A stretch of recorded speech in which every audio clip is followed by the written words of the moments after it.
how to add members to your group on Signal application. Hi guys, in this video I will show you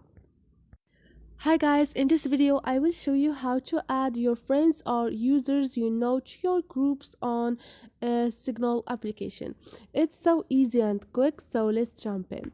First thing, go to your Signal application and click on your conversation or your group. And now all you need to do is click on the profile or